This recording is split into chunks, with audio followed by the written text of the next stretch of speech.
Do you view the series differently as the old dudes beat up on the young kids last night? Do you view it this morning differently than you did before that game? No, I always thought that was going to be the story between these two teams. Obviously, there's one old guy on the other side of the equation. If I look at last night, though, I think really what it came down for me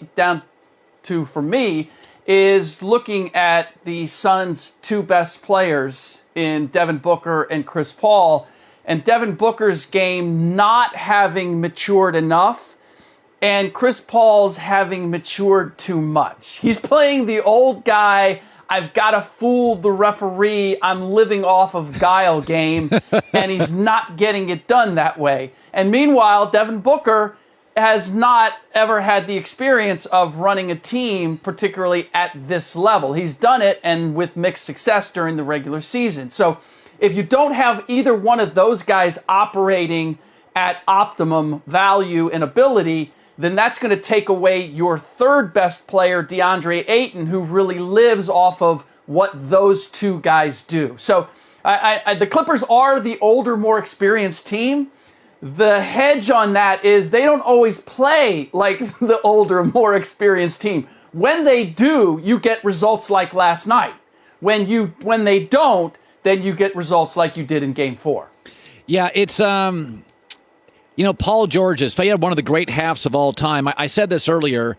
One of the reasons Kyrie, AD, Kawhi Leonard, I don't always know emotionally what I get in big games. I don't always know physically what I get. We always talk about AD is the world's best two. Is it possible that Paul George is, this sounds weird, he's a one, but he's a lower one? You know what I mean? I would say, yeah, he's a hologram.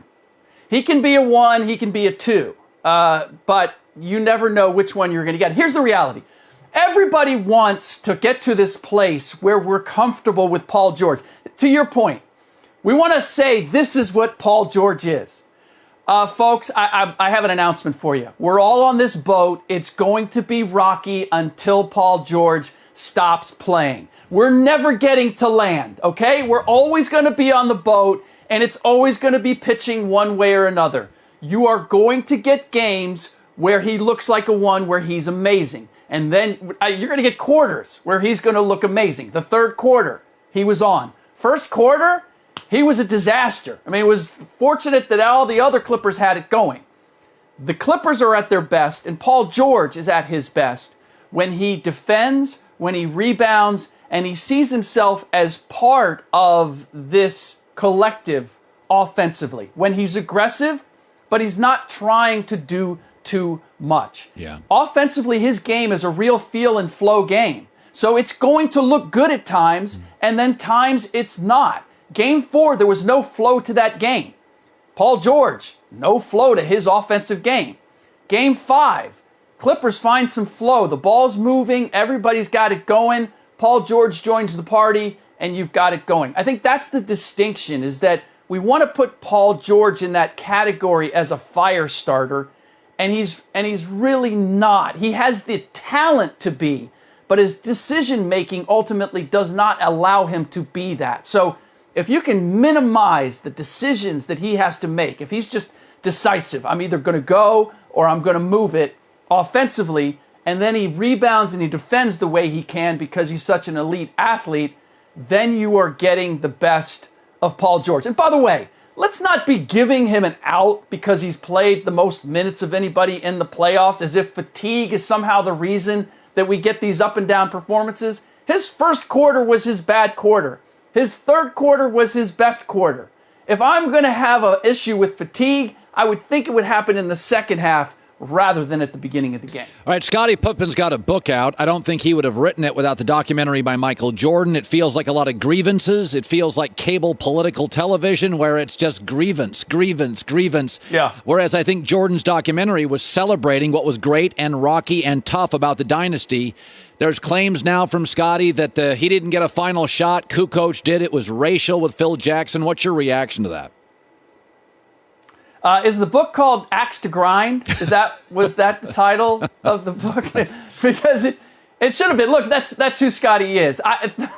The idea that Phil Jackson's decision to have Tony Kukoc take the last shot in the game, I mean, at the time, nobody looked at it and went, wow, that's a curious decision. Why is he dissing Scottie like that? It was more like, yeah, I could see why he would do that because Tony is the better knockdown shooter in the last situation like that. So, and by the way, did he not? Yeah, he made the shot. So what are we talking about? Right. Why are we re-adjudicating this at this point?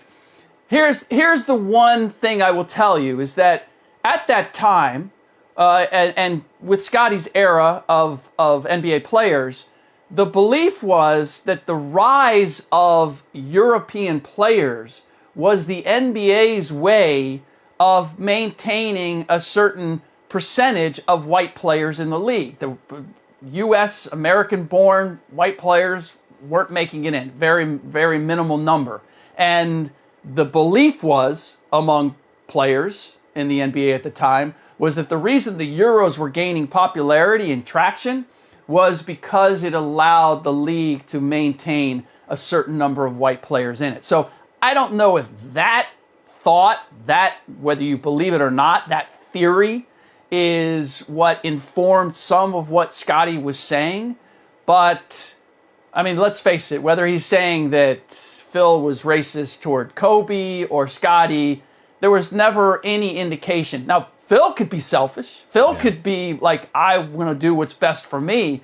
But I always got the sense that Phil's decisions were based on how do I win, how to maintain my championships, and nothing beyond that. There was never a glimmer in all the time that I covered Phil Jackson, whether it was in L.A. or Chicago, that I ever got the sense that there was ever a decision made based on race. Ric Bucher, got to run. Good seeing you, bud.